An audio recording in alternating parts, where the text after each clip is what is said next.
Welcome back to xxxHolic Anime Review I believe this is part 6. This one covering episodes 4 through 8 of xxxHolic Kei. In these episodes, well, these are an interesting set of episodes. They're also like the first, not exactly like a three-parter per se, but a series of loosely connected episodes.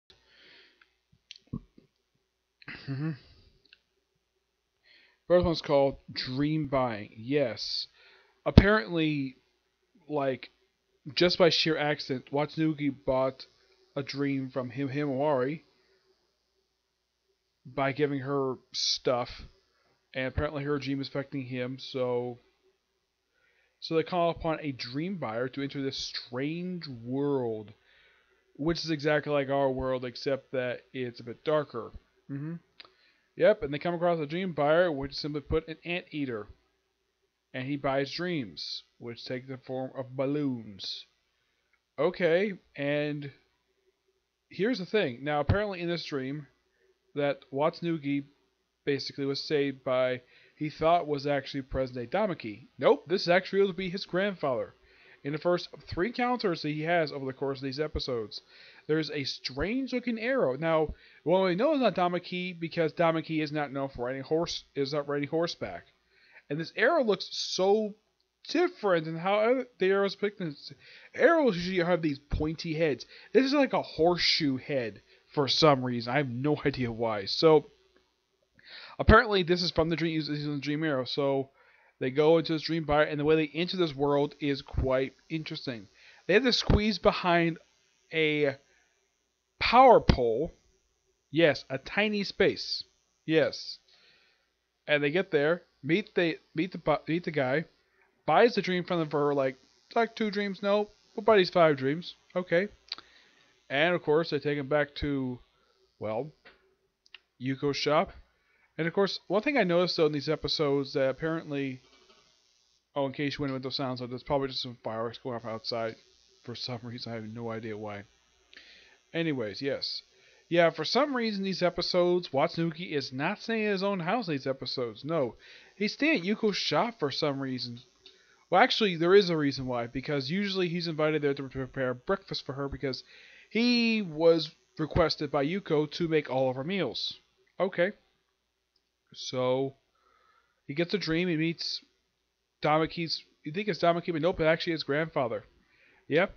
And revealed Damaki's his first, technically you can kind of think of it as his given name, Sazuku. You don't reveal what his grandfather's first name is until about episode 8. Yep. Oh yeah, and he showed a picture of him when younger. He used to just ago. And apparently it was get away from his shyness. Yes, that's pretty much what the episode was. The whole point of this episode was to set up episode 8. That's really what this is. Yeah, and that's really what the episodes are. Just a loose setup for other episodes.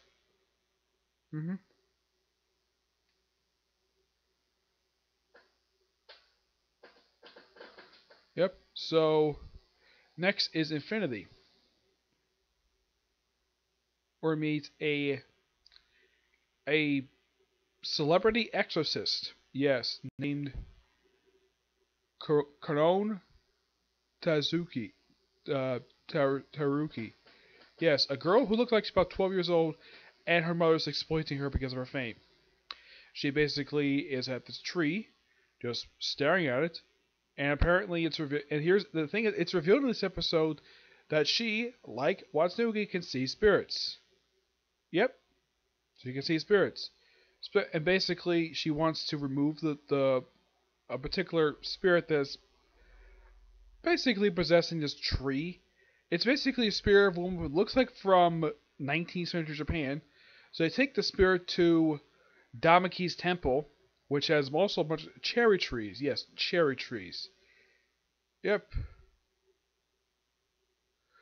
So, yeah, it just takes him there, and of course Damaki gives, no, Damaki, Watsuki gives her his umbrella, because it was raining in the episode, and of course she goes home with his umbrella, and she wonders like where the heck she go, and yeah, their relationship is not really much the same after this. You probably thinking this is her only appearance. No, she actually does make an appearance basically on TV in episode 8. Episode 6, Peace. Basically, the whole episode is about Yuko, Damaki, and Watsuki and Mokina playing Mahjong. Yes, Mahjong. In case you're wondering, no, I've never played this game. I have no idea how to play it. I mean, though it looks like basically it looks like a Japanese form of dominoes. That's what it looks like to me, kind of in a way. Yep. Oh yeah, and here's the thing: Watsuki is a terrible player because he never played this game before. And during the course of this episode, we have two women. One he's in love with, the other one is who's in love with him. Show up. First you have Himawari show up, basically he's playing Mahjong, and then you have what's her name? Hazu, her name is. You have Emery Wasari. She shows first it's Himawari, then it's Ami Wasuri, and then Zakashi shows up like, what? What the heck are they doing here? And at one point, she basically sees that he's doing like a bad move. So she basically whacks him over the head with her umbrella. Yep, her umbrella. Yep, and then of course, yeah, so the joke is basically because he lost so much, has to have more time basically to pay off by the next century. It's like, that's impossible. It's an absolute hilarious episode, and it's one of those few good episodes. Doesn't have any sexism at all, but it's a great scene. They actually poke fun at the whole thing of, well, Damaki basically was a kid, dressed up as a girl. Yeah, basically Watsuki try to use this as basically blackmail against him, but doesn't work because he's immune to it. Episode 7. Quite interesting episode. So yeah, this one's called Water Cat. The cat girl shows up. She wants to remove water from this well, from this mansion, for a reason that she doesn't explain to the end of the episode. So they go there, this random mansion.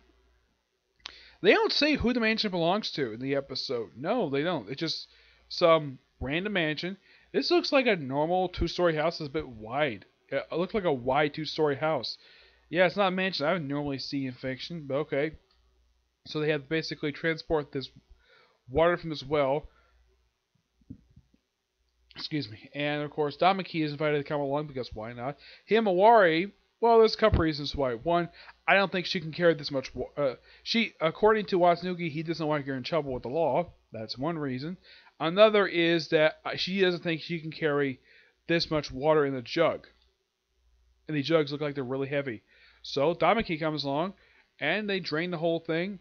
And, well, it's revealed what's at the bottom of this well. What is the bottom of this well? Why, it's a dead cat. Yep, she wanted to retrieve this dead cat, but apparently she created water.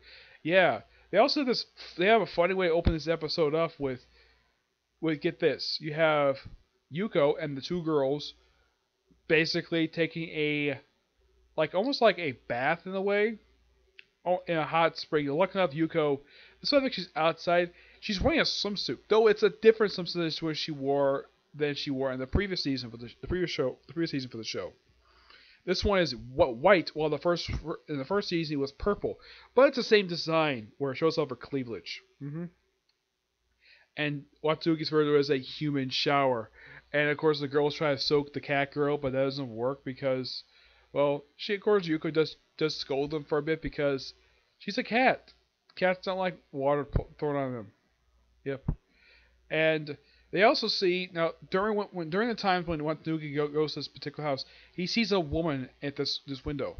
And according to Damaki, they think it's a spirit. No, Damaki can see it too. It's not a spirit, it's a person. It's not revealed to the end of the episode they think it's a mannequin. Nope, it's a corpse. Yep. And it's revealed why it hasn't rotted over the course of, let's say, a week.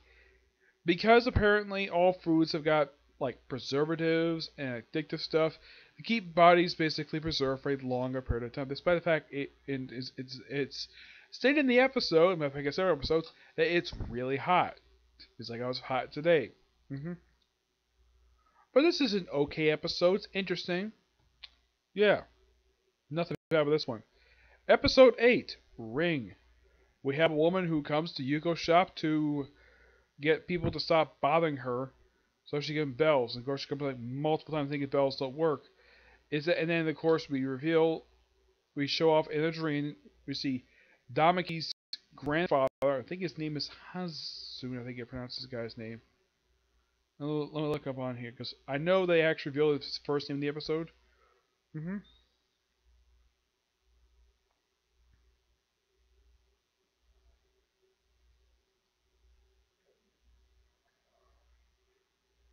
Aruka.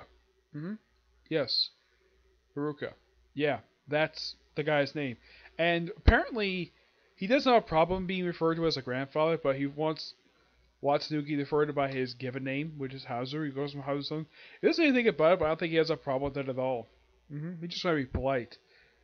Oh yeah, and also Watsuki in the sub refers to Karun as Karun-chan, which she says she has called in a long time, but she actually likes it. She doesn't have a problem calling that at all. So they go to the woman's dream, and it turns out that the whole thing about her being scared, and apparently she's a student at the same school Watsuki is. She's pointed out to by Watsuki to Himari. She thinks she's pointing to another girl, but apparently she can't see her because she's a spirit. Yep, and she's gonna be exorcised. There's this recurring gag in the episode like, oh yeah, these bells are useless. Here's more bells. More. It's almost like turned to a freaking beehive of bells. Yep. Yeah, and at the end of the episode, he heals the spirit, and of course, Corone is basically going to exorcise her, which is hopefully going to happen in the next episode. I gotta say, for these, also they have this little minor subplot involving Watsuki's finger and Himari. Yeah, this is set up for later, involving her and stuff revealing her. Yeah, when Watsuki and Himari basically did a pinky promise, he got this strange thing happen to him where he drops a pot of tea, kind of burns his feet a bit, but doesn't really bother him very much. And it's quite interesting about this, though I'm not going to reveal exactly what this is until I get up to it in the anime, because it is really bizarre, and even the manga doesn't bother to explain what the heck this doesn't explain how the heck she even got this particular thing. No, it's not some disease. It's some thing that's afflicting. It's some thing afflicting. I'm not sure what it is, but it's not a disease or a curse. It's just something involving her. I gotta say, for these 5 episodes, none of them are bad. No, none of them are bad, surprisingly. I mean, who knew that we actually have a few good episodes? I mean, none of them are bad. I would say the one that's I can think is fun is episode 6, Peace. That's the most fun they actually have.